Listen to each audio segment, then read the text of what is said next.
한 선생입니다.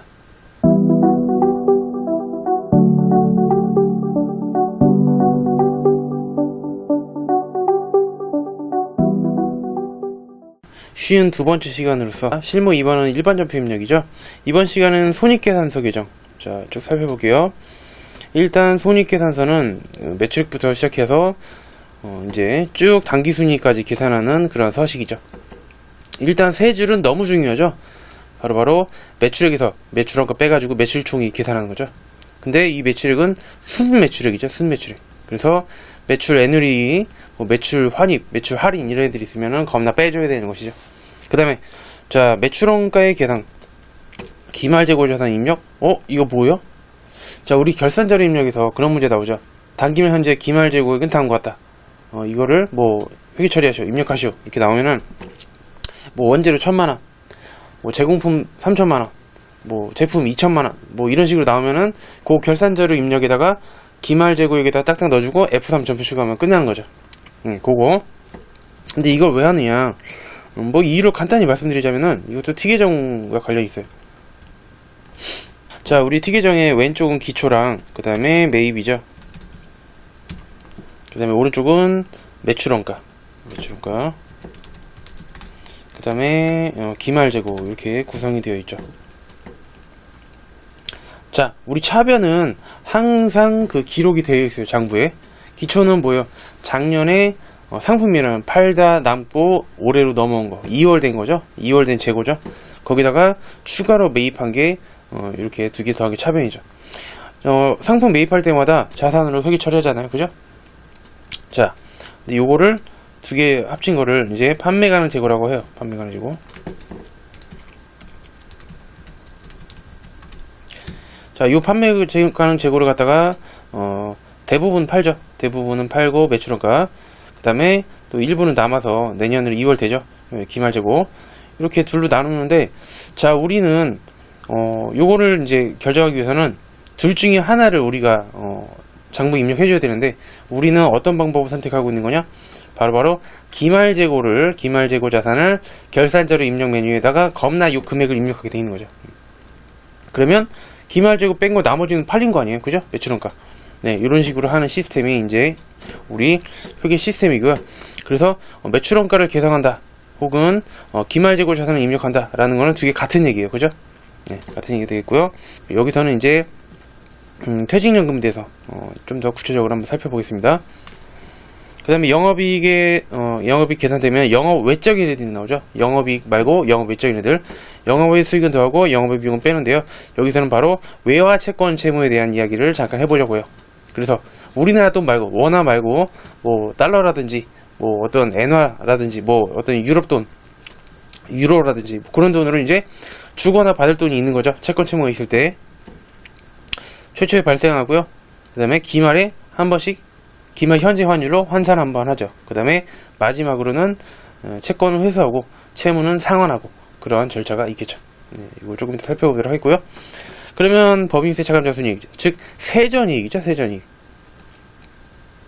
자, 세금 차감하기 전에 이익이 나오고요. 거기서 법인세 비용만 빼면 단기, 올해 즉 순수한 이익인 단기 순이익이 겁나 도출이 되는 것이다 라는 얘기다. 됐죠? 그 다음에 손익계산서 끝나고요. 기타 회계 처리도 좀 몇 개 볼 거예요. 그래서 원천징수, 돈을 주고받을 때 세금 띄고 나머지만 주고받는 거죠. 세금 띄는 게 원천징수예요.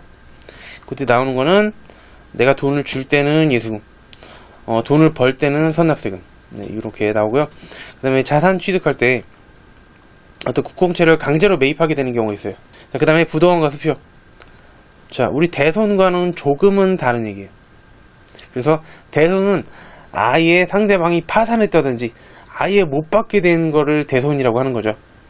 근데 부도났다는 얘기는 아직은 상대방이 살아있고 약간의 받을 어떤 약간의 희망이 있는 거예요. 약간의 희망, 그것도 별로 없지만 어쨌든 약간의 희망이 있기 때문에 대손과는 조금 다른 그런 채권의 이름을 부도엄과 수표로 바꿔주는 그런 회계 처리를 하면 된다는 얘기다는 얘기다.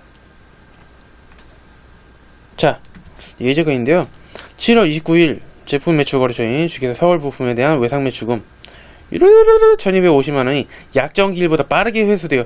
2% 할인해주고 잔액만 보통령 계좌로 겁나 송금 받았다는 얘기다. 외상매출금 채권이죠. 내가 받을 돈이 있었는데 상대방이 나한테 약속보다 빠르게 해가지고 매출 할인이라는 거죠. 이런 건 매출 할인이라 그래요. 결제를 빨리 해줘가지고 이런 식으로 할인을 해주게 되는 것이죠. 자, 그러면 얘네들은 지금 매출 차감 항목이에요. 그죠? 매출 차감 항목, 매출 애누리, 매출 할인, 매출 환입 이런 애들. 자, 얘네들의 특징은 뭐예요? 자, 우리 매출액, 즉 매출액은 수익이죠. 제품 매출, 상품 매출, 수익이기 때문에 수익은 대변에 분기가 되죠. 얘네들은 차변이에요, 차변. 왜? 수익의 반대니까. 수익에서 빼줘야 되는 거기 때문에 수익이 대변이니까 얘네들은 차변에 분기를 해주시면 되겠습니다. 자, 일단 지난 시간에 이어서 저도 87회 프로그램 가지고 입력 한번 해볼게요. 자, 일반 전표 입력 들어와 주시고요. 여러분들 반드시 손으로 입력을 해야 반드시 그 속도가 올라가게 돼 있어요. 아시죠? 눈으로 보는 거는 한계가 있고 시험장에서 손을 움직이려고 그러면 손이 안 움직여요. 아시죠? 반드시 손으로 공부하는 거예요. 우리 전선에게는. 자, 7월 29일자로 입력해 주시고요. 자, 외상매출금을 먼저 없애도 상관없어요. 채권을 먼저 감소시켜 보도록 하겠습니다. 자, 대변으로 따라와. 외상매출금. 자, 거래처 서울부품 품자가 설마 있겠냐? 개 많네요.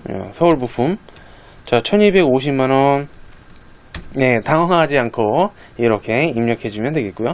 그 다음에 돈 받는데 이런 매출 할인은 제외하고 나머지만 보통예금으로 받았죠. 그리고 매출 할인은 매출 애누리 이런 매출 차감 항목은 수익의 반대편인 차변이에요. 아시죠? 차변에다가 매출까지만 이렇게 쳐주시면은 매출 할인이 나올 거예요. 자, 제품 매출에 관한 거니까 바로 제품 매출에 대한 매출 할인을 골라주셔야겠죠. 이렇게.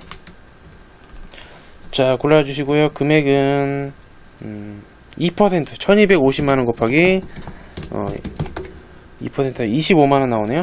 네, 25만원 나머지는 보통예금. 네, 이렇게 해주시면 되겠습니다. 네. 자, 우리 손익계산서 세 줄은 매출액, 즉 여기서 말하는 것도 순매출액이에요. 매출 차감 항목 빼고 그 순수한 매출액에서 매출한 거 뺀 게 매출 총액이 되겠다. 자, 7월 24일 거 한번 해볼게요. 자, 7월 24일로 점프해 주시고요. 제품 매출 처인 리더스 상사의 외상 매출금 1000만원 중 57만원은 제품 분량으로 애누리하여 매출 애누리죠. 역시 분기는 차변에 들어오겠네요. 나머지는 보통예금으로 겁나 송금 받았다는 얘기다. 자, 그러면은 일단 저 같으면 외상 매출금을 먼저 없앨 것 같아요. 자, 리더스 덧자가 있겠냐? 설마 없죠? 자, 1000만원. 그 다음에 차변에 1000만원 받는 게 아니고 일부는 매출, 얘는 매출 환입 및 애누리 이렇게 해가지고 매출치까지는 치시면 돼요. 매출치까지는 치시면 나오는데 그냥 두 번째 제품 매출로 가야죠. 상품 매출은 아니고요. 자, 금액은 57만원. 나머지는 차변에 보통예금으로 겁나 송금 받았다는 얘기다. 됐죠? 자, 그 다음은 두 번째 매출 총액의 이제 두 번째 파트인데요. 요거는 제가 T계정 분석하는 거를 넣어놨어요. 요거는 일반 전표 입력에서 직접 입력하는 그런 의미보다는 우리가 논리적으로 재고자산의 흐름을 알 수 있는 그러한 기회를 갖기 위해서 한번 넣어봤거든요. 자, 요거 알아두시면은 굉장한 이해를 하게 되는 것이다라는 얘기다. 회계에 아주 자신감을 가지셔도 돼요. 자, 기말에 창고의 상품 단위당 3만원짜리를 실상 결과 100개가 부족한 것으로 겁나 파악되었다. 없어진 거 감모죠, 감모. 도난, 파손, 분실 등으로 인해서 자연스럽게 없어진 거. 자, 이 중에서 감모는 두 개가 있죠. 정상적인 감모, 즉 원가성이 있다. 어쩔 수 없이 부득이하게 발생한 거는 30개. 그러면 바로 비정상 감모를 알 수 있겠죠. 자, 비정상 감모는 몇 개예요? 70개. 네, 이렇게 파악이 되죠? 쉽게. 자, 여기서 미리 말씀드리자면은 미리 한번 파악해보면 정상 감모는 뭘로 처리하죠? 우리가 매출을 매출을 획득하기 위해서는 부득이하게 매년 요만큼씩은 없어져요. 그래서 매출을 얻기 위한 거기 때문에 매출원가고요. 비정상 감모 70개에 해당되는 거는 영업의 비용이죠. 네. 이거 기본적으로 깔고 가야 되는 내용이고요. 자, 기말 실질 재고 금액은 520만원이다. T계정을 그리시고. 단 기초 재고 금액은 500만원이었고요. 단기중 매입액은 3,200만원을 가져간다. 요거는 차변이죠. 차변. 자, 한번 천천히 해보도록 하겠습니다. 자, 기초에 재고가 500만원 있었어요. 작년에 팔고 남은 거죠. 그 다음에 단기 매입액은 3,200만원으로 가정을 하겠습니다. 자, 그러면 판매 가능 재고가 3,700으로 겁나 계산이 되겠죠. 대차평균의 원리에 의해서 오른쪽도 무조건 3,700만원 있을 밖에는 없겠다는 얘기다. 됐죠? 자, 판매 가능 재고 중에서 판 거는 매출원가, 그 다음에 기말에 창고에 남아있는 거는 기말 재고죠. 근데 100개가 부족하대요? 100개가 부족해요? 감모죠, 감모. 자, 감모 손실인데 금액이 얼마예요? 자, 총 감모 손실은 하나당 3만원씩인데 100개가 부족하기 때문에 300만원만큼 감모 손실이 발생한 거죠. 그죠? 자, 이 감모도 타규정 대처의 하나예요. 재고자산을 원래 용도 이외에 사용했거나 이렇게 없어진 것도 마찬가지죠. 적요 8번 기억나시죠? 자, 근데 이 감모 손실은 둘로 나눠지죠. 정상 감모는 매출원가고요. 비정상 감모는 영업의 비용이에요. 자, 둘로 나눌 수 있어요. 이렇게. 자, 정상 감모. 자, 정상 감모는 얼마예요? 30개. 30개 곱하기 3만원이면 339, 90만원. 그 다음에, 자, 비정상 감모. 비정상 감모는 70개. 70개 곱하기 3만원씩이기 때문에 7321, 210만원 되겠네요. 네, 이렇게 일단 계산을 할 수 있겠고요. 그 다음에 기말 실질 재고 금액은 520만원이다. 자, 기말 금액은 520만원이에요. 기말 재고. 자, 그럼 과연 매출원가는 얼마가 될까요? 이 문제죠. 자, 열분달 여기서 유의하실 점 뭐냐면은 바로 정상 감모는 매출원가에 해당된다는 것이죠. 판매한 건 아니에요. 없어지긴 했지만 그래도 정상 감모는 매출액 획득이 기여하기 때문에, 자, 바로 요만큼 정상 감모 90만원을 포함한 부분이 바로 매출원가가 되는 것이죠. 그래서 오른쪽 특이적 대변은 세 가지예요. 자, 매출원가 있죠? 그 다음에 비정상 감모 있죠? 비정상 감모 뭐예요? 영업의 비용.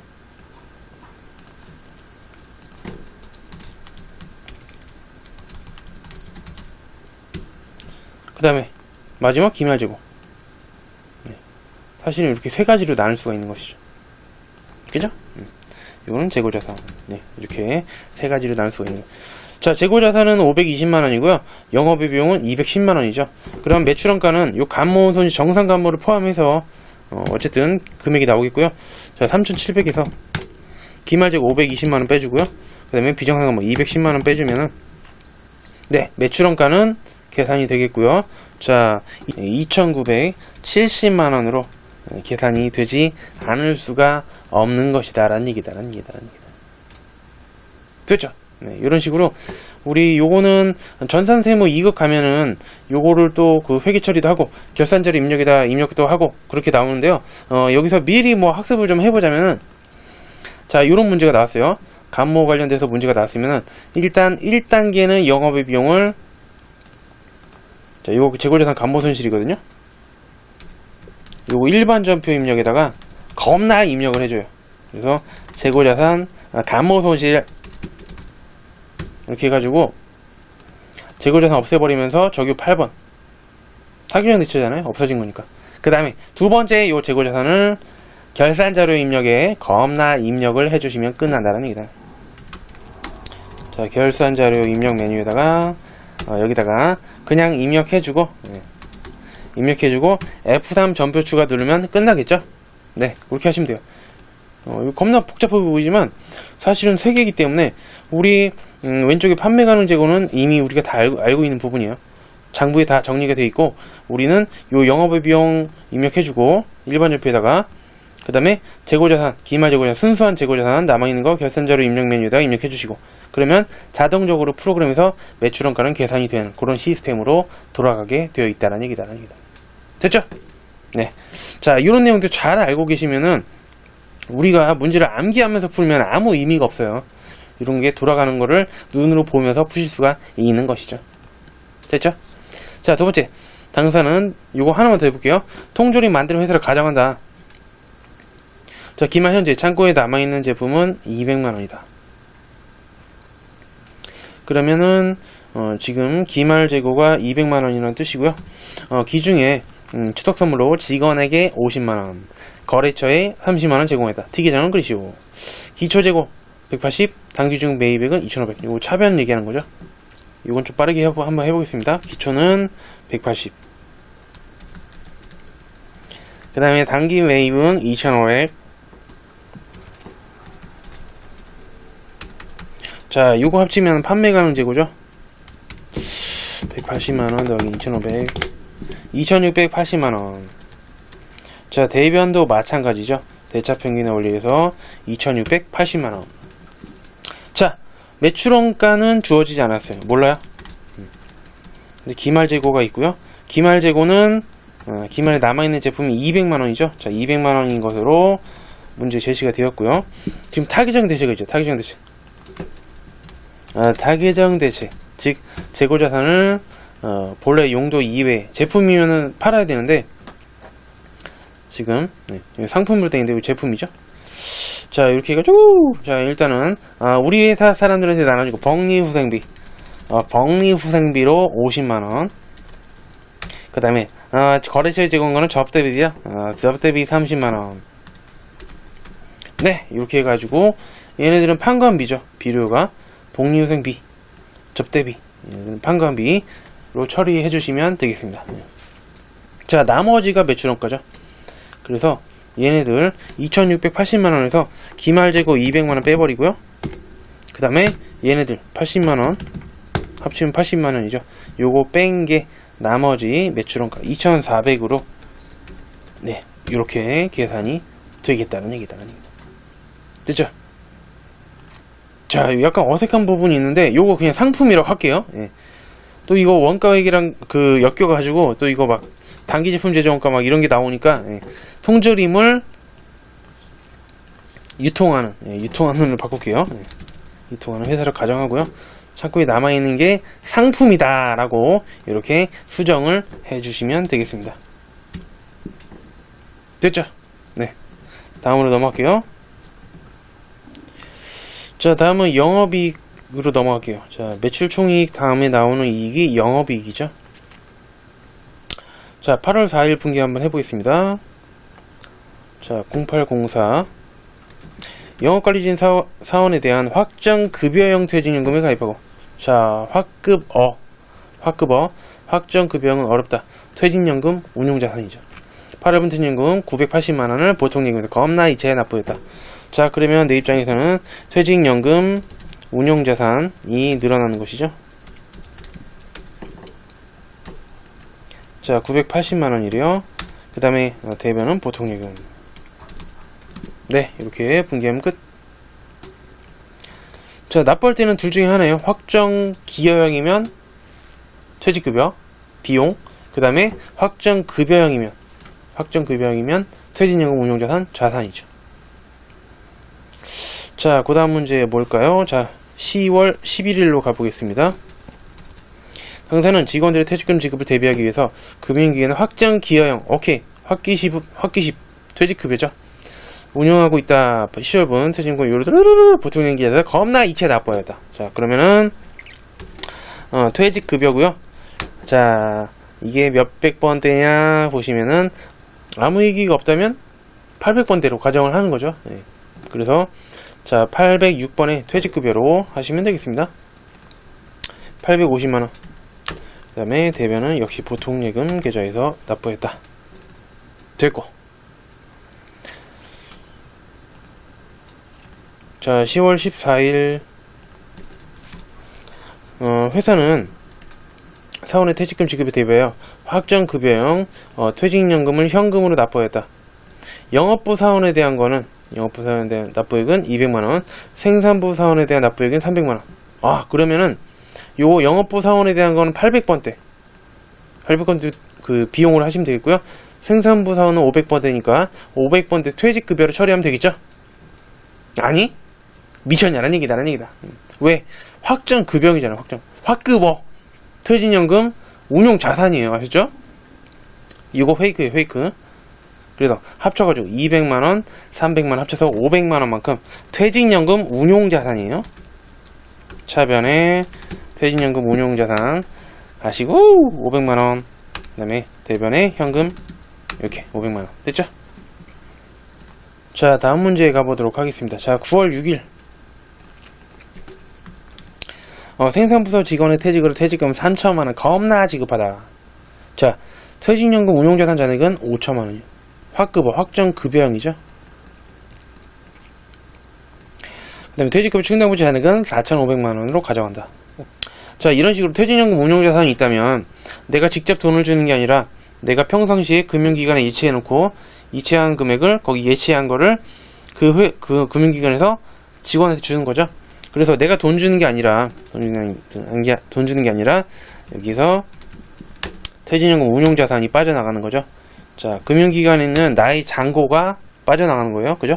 그 다음에 차변에 요럴 때 쓰려고 만들어 놓은 게 퇴직급여 충당 부채, 비이동 부채. 그러니까 부채의 감소. 얘를 차변에다가 잔액 충분하죠. 4,500만원이니까 충분하죠. 그래서 3천만원 다 이렇게 사용을 할 수가 있는 것이죠. 됐고. 자, 아주 잘하셨고요. 그 다음은 이제 단기순이익. 자, 여기서는 뭘 할 거냐?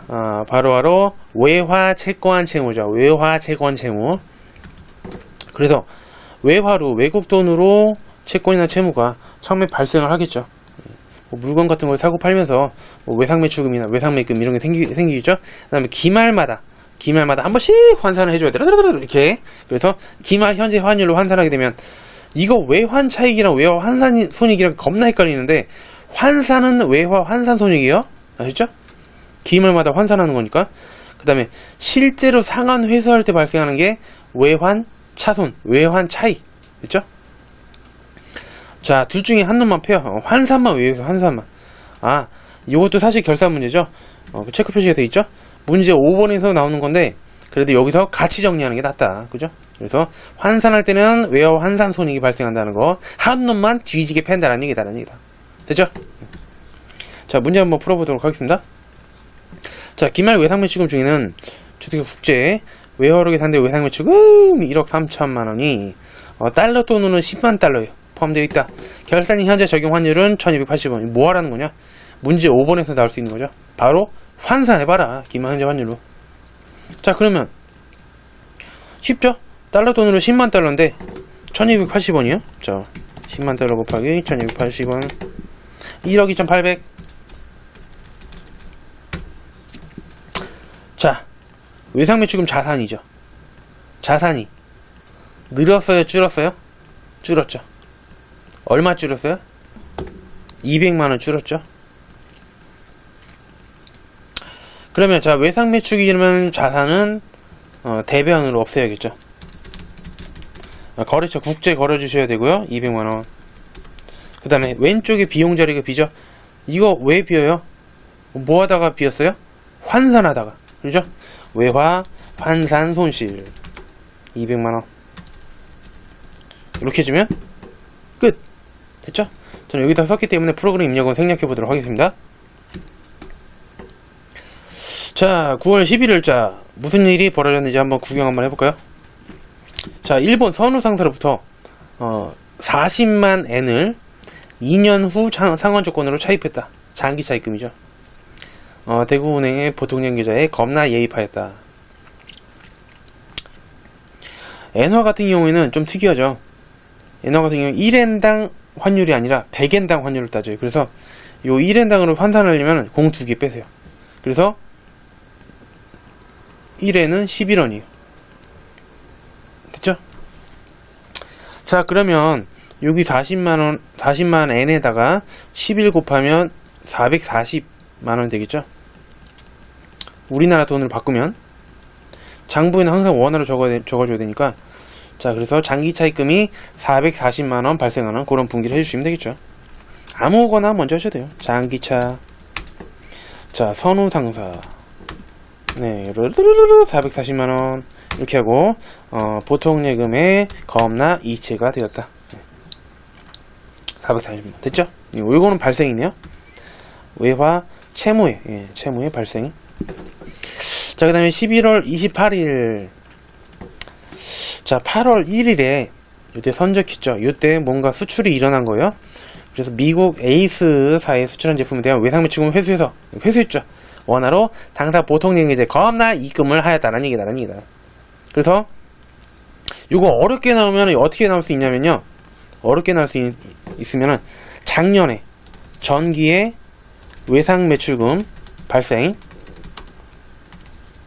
그 다음에 전기말 환산을 한번 할 수 있어요. 전기말의 환율로. 그 다음에 단기의 회수. 이렇게 나면은 조금 더 복잡하게 나오는 거죠. 그래서 이렇게 나면 전기말 환산이 한번 들어갈 수도 있는데요. 지금은 그렇게까지 나온 건 아니고요. 지금 올해 8월 1일에 지지난달에 겁나 선적해가지고 외상매출금이 있었는데 요거를 11월 28일에 바로 단기에 회수를 했기 때문에 요거는 뭐 환산하고 뭐 자시고 하는 그런 문제는 아니에요. 자, 그러면 우리 선적일의 환율은 얼마냐? 자, 8월 1일 환율은 1,100원이기 때문에 외상매출금 지금 장부에 적혀 있는 거는 요거 곱한 게 장부에 적혀 있겠죠? 자, 바로 2만 달러 곱하기 1,100원. 자, 2,200. 지금 장부에 적혀 있는 거예요. 얘를 없애는 거죠. 얘를 없애고, 자, 지금 돈 받는 거는 보통예금 계좌에 입금되는 거는 2만 달러 곱하기 1,070원이죠. 아, 이거 손해봤는데, 그죠? 2,140만원. 자, 그래서 외상매출금을 대변을 없애는 거죠.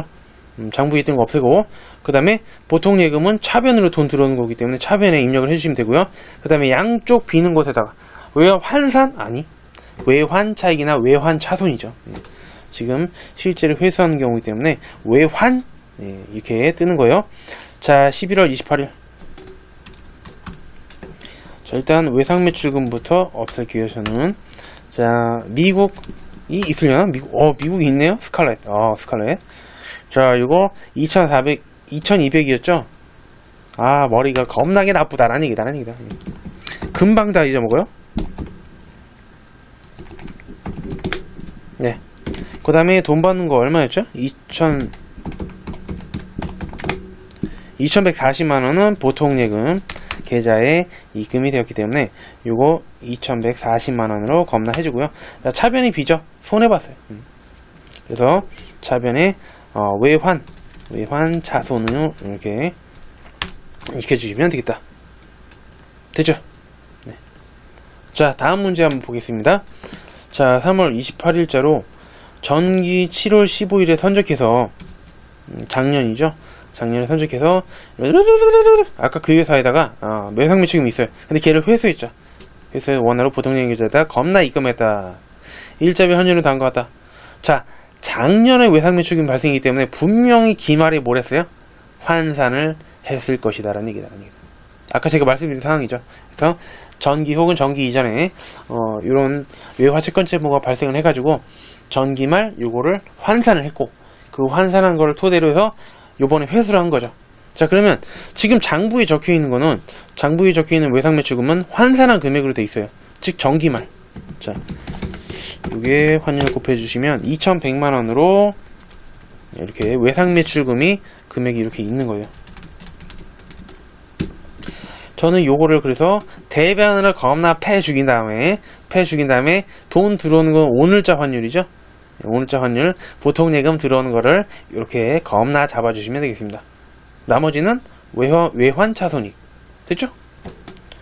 자, 일단 외상매출금부터 없애버릴게요. 자, 3월 28일. 대변의 외상매출금. 아까 그 회사 미국 거시기. 네, 스칼렛. 자, 요게 2,100만원으로 지금 환산해가지고 요 환율로 계상이 되어 있기 때문에 요걸 없애줬고요. 그 다음에 돈 받는 거는 무조건 오늘자 환율. 그래서 2140만원 받네요. 차변에 보통 예금, 자 2140만원. 요번에는 대변이 금액이 부족하죠. 대변이 40만원 비기 때문에 외환 차익, 대변의 환 차익 이렇게 해볼까요? 외환 차익 40만원만큼 돈을 벌었죠. 네. 자, 재무의 기타상, 이제 오늘 할 마지막 그 내용이 되겠습니다. 자, 요거는 세 가지가 있어요. 세 가지. 일단 원천징수. 원천징수는 일반적으로 돈 주고받을 때 세금 띄고 주거나 세금 띄고 받는 것이죠. 대표적인 걸로 급여가 있죠. 내가 회사인데 직원들한테 급여를 지급하게 되면 소득세나 4대 보험을 원천징수해서 떼고, 예를 들어 200만원이 급여면은 20만원 떼고 180만원만 주잖아요. 그런 거예요. 자, 예수금은 언제? 예수금은 내가 돈을 쓸 때, 돈 줄 때. 선납세금은 내가 돈 벌 때. 네, 이렇게 해석하시면 되겠습니다. 돈 줄 때는 예수금, 급여 지급할 때 예수금 뜨잖아요. 그죠? 그 다음에 선납세금은 우리 회사가 돈을 벌 때, 돈 받을 때. 자, 9월 24일자로 이자 수익 60만원에 대하여 원천징수세액 제외한 나머지 금액이 보통량으로 겁나 입금되었으며 원천징수세액은 자산으로 처리한다. 자, 내가 이자 수익으로 돈을 버는 경우죠. 자, 돈 벌면 선납세금이요. 자산이에요. 예수금은 부채, 선납세금은 자산. 됐죠? 자, 그러면 일단 9월 24일. 자, 대변에 이자 수익이 발생을 했어요. 이자 수익이 60만원 발생한 거예요. 돈만 덜 받을 뿐이죠. 그죠? 여기서 선납세금이라는 자산으로 처리해 주시면 되겠고요. 왜? 내가 지금 이자 수익으로 돈을 벌었잖아요. 자, 선납세금은 자 원천징수 금액이죠. 자, 선납세금 떼고 보통예금으로 돈 받는 거죠. 60만원 곱하기 15.4%. 네, 원래 원천징수 세율이 14%인데 거기다가 지방소득세가 10%, 즉 1.4% 더 붙어가지고 15.4%예요. 뭐 그러든지 말든지 어쨌든 계산해 보면은 92,400원 띄고 나머지만 차변에 보통예금으로 겁나 입금이 되었다는 얘기다는 얘기다. 됐죠? 자, 그 다음은 9월 15일. 자, 9월 15일자 가가지고 영업부직원의 업무 영상 교육을 위해 외부 강사 초청하여 교육하고 강사를 100만원 중 원천징수세액 3.3%, 네, 333 요새 광고 많이 하죠. 제외한 나머지 금액은 보통예금 계좌로 겁나 지급하였다라는 얘기다. 내가 돈을 쓸 때네? 돈 줄 때는 예수금, 부채. 대변에 오겠죠, 예수금이. 자, 일단 얘는 교육훈련비로 하는 게 아주 적합할 것 같아요. 자, 영업부 직원이기 때문에 825번이고요. 전체 금액은 100만원이지만 대변에 돈만 덜 나가는 거죠. 자, 일단 예수금 뛸게요. 자, 세금 떼요. 원천징수 33,000원. 얘는 다음 달 10일까지 뭐 세금은 뭐 세무서에 내든지 그 다음에 그 보험공단에 내든지 뭐 그런 거죠. 자, 나머지는 보통예금 계좌로 겁나 지급을 했다. 자동 계산되는 부분이죠. 자, 다음은 9월 10일이고요. 다음과 같이 8월분 국민연금 보험료를 보통예금으로 겁나 납부하였다. 제가 아까 지나가는 얘기로 다음 달 10일까지 내야 된다라고 말씀드렸는데요. 그래서 8월 달에 급여를 지급한 거예요. 급여 같은 걸 급여를 지급했고요. 그거를 다음 달인 9월 10일까지 겁나 납부해야 되는 것이죠. 자, 회사 부담분이 있고요. 반반씩 국민연금, 건강보험, 그 다음에 고용보험 이런 애들은 반반씩 부담을 하죠. 회사 부담분 40만원 절반이고요. 종업원 부담분은 40만원인데 급여 지급 시 이 금액을 덜 받은 거죠. 종업원이 원천징수 해가지고 요목이 덜 받은 거기 때문에 덜 받은 만큼 종업원이 부담한 거예요. 그죠? 자, 회사 부담분은 비용 처리. 자, 비용 처리하는데 국민연금 같은 경우에는 겁나 세금처럼 삥 뜯어가는 부분이기 때문에 세금 원가를 하시면 되고요. 그 다음에 건강보험이 낫다. 건강보험은 아프지 말자, 행복하자, 아프지 말고 직원한테 잘해주는 거기 때문에 복리후생비를 처리하시면 돼요. 아마 문제에서 제시가 될 거예요. 그 다음에 종업원 부담분은 지금 회사가 회계 처리를 8월 달에 했어요. 언제? 급여 지급할 때. 돈 줄 때, 돈 덜 준 거 예수금이죠. 예수금인 부채로 지금 장부에 적혀져 있는 상황이에요. 지난달 급여 지급을 했으니까.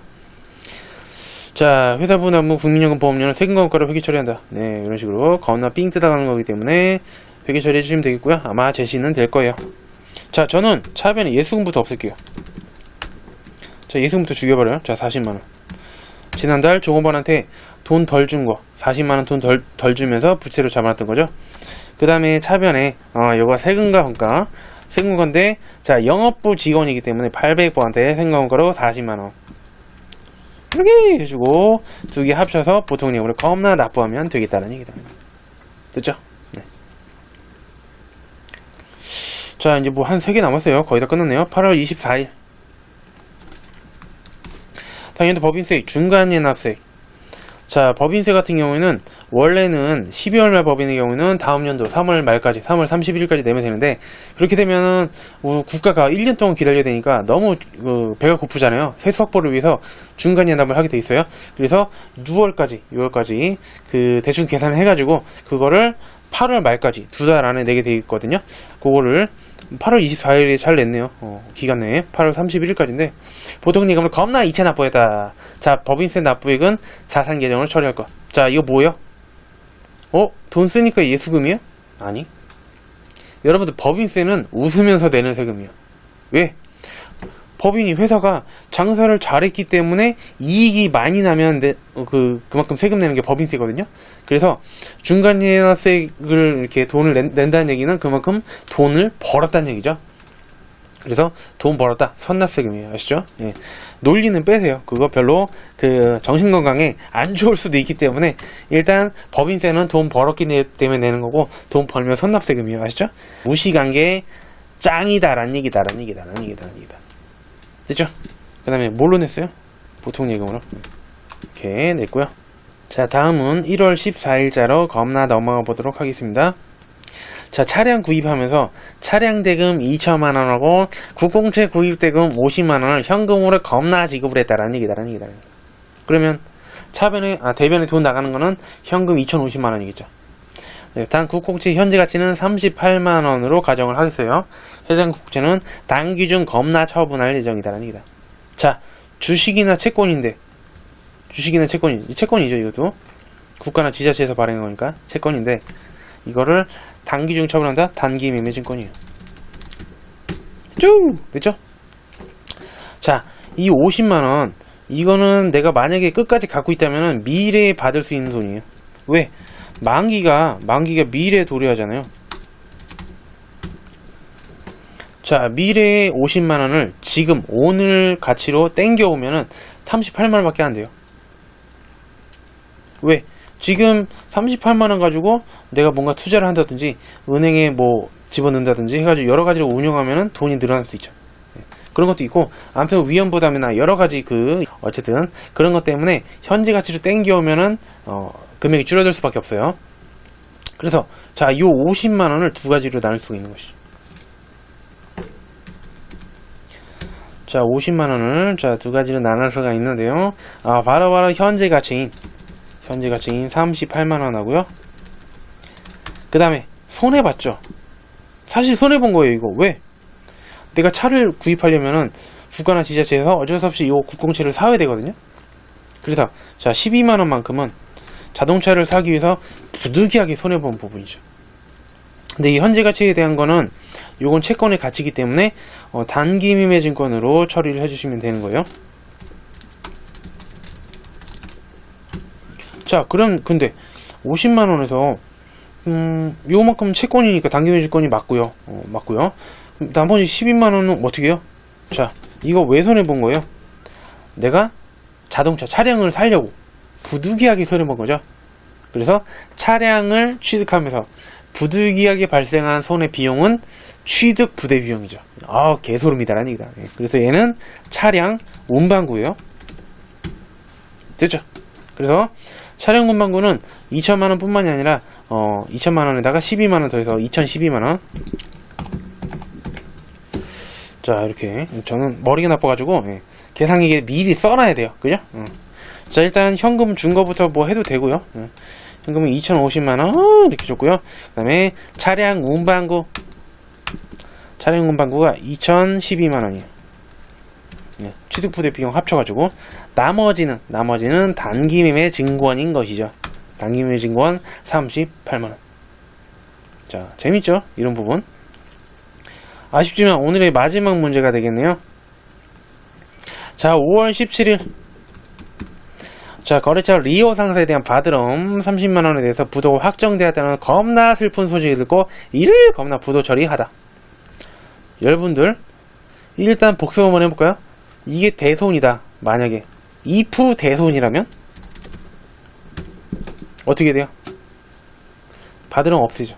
더 이상 나의 채권이 아니에요. 못 받아요. 받으럼 대변에 30만원 거래처 걸어주시고요. 차별이 뭐예요? 대손 충당금. 그죠? 대손 발생에 대비해서 미리 쌓아놓는 거죠. 대손 충당금. 근데 대손 충당금이 30만원이 안 되면 그 부족한 부분은, 예를 들어 20만원이다. 그러면 부족한 10만원은 받으럼이기 때문에 그냥 대손 상각비로 처리해 주시면 되겠죠. 근데 이런 대손은 상대방이 아예 파산돼서 망했다든지 아예 어쨌든 못 받기로 확정이 된 거예요. 근데 부도 같은 경우에는 상대방이 매우 어렵긴 하지만 별다른 얘기가 없으면은 아직은 살아 있을 수 있는 그런 유발한 신락 같은 희망이 있는 것이죠.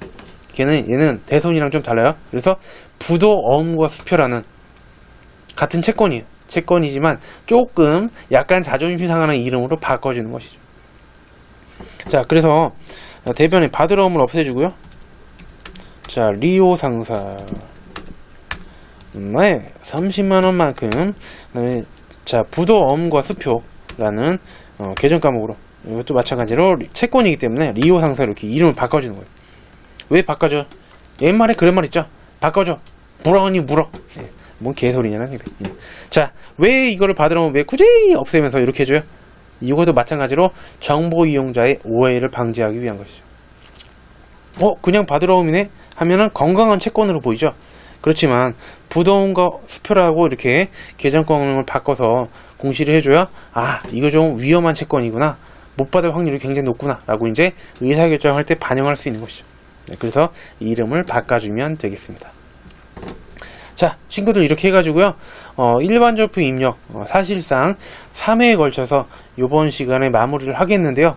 제가 우리 전선회계 1급에 나오는 가끔 가다가 나오는 빈출되고 있지는 않지만 출제 가능성이 있는 문제들을 겁나 모아가지고 보론을 만들어 봤거든요. 요거 시험 전날에 한번 쭉 살펴보면 도움이 될 수 있는 부분이에요. 자, 그래서 요거는 시간이 좀 걸릴 수 있기 때문에 다음 시간에 제가 보너스로 보론을 풀어드리고 일반적표 입력은 마무리 짓도록 하겠습니다. 친구들 안녕.